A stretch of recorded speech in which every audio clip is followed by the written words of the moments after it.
Hello, this is Ron Paul with your weekly update for Monday, November 27th. President Trump announced last week that he was returning North Korea to the U.S. list of state sponsors of terrorism after having been off the list for the past 9 years.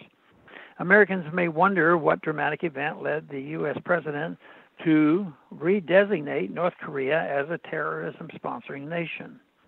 Has Pyongyang been found guilty of some spectacular terrorist attack overseas, or perhaps of plotting to overthrow another country by force? No, that is not the case. North Korea is back on the U.S. list of state sponsors of terrorism because President Trump thinks the move will convince the government to give up its nuclear weapons and ballistic missile program. He believes that continuing down the path toward confrontation with North Korea will lead the country to capitulate to Washington's demands. That will not happen. President Trump and Secretary of State Rex Tillerson argued that North Korea deserves to be back on the list because the North Korean government is reported to have assassinated a North Korean citizen, Kim Jong-Un's own half-brother, in February at Kuala Lumpur International Airport. But what does that say about Washington's own program to assassinate U.S. citizens like Anwar al-Awlaki and his 16-year-old son under Obama, and later al-Awlaki's 6-year-old daughter under Trump? Like Kim's half-brother, al-Awlaki and his 2 children were never tried or convicted of a crime before being killed by their own government.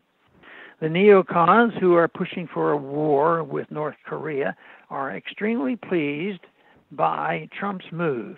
John Bolton called it exactly the right thing to do. Designating North Korea as a state sponsor of terrorism will allow President Trump to impose the highest level of sanctions on North Korea.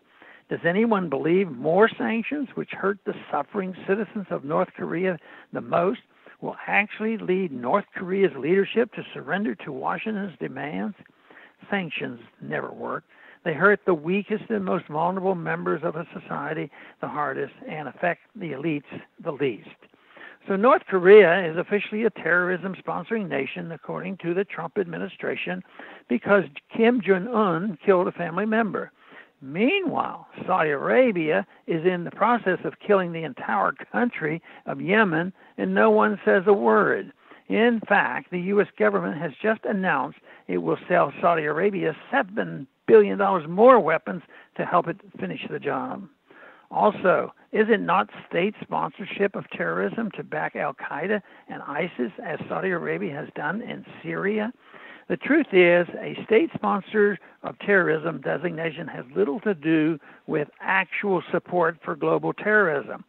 As bad as the North Korean government is, it does not go abroad looking for countries to invade. The designation is a political one, allowing Washington to ramp up more aggression against North Korea. Next month, the U.S. and South Korean militaries will conduct a massive military exercise practicing an attack on North Korea. American and South Korean air forces and bombers will practice enemy infiltration and precision strikes drills. Are these not also to be seen as threatening? What is terrorism? Maybe we should ask a Yemeni child constantly wondering when the next Saudi bomb overhead might kill his family.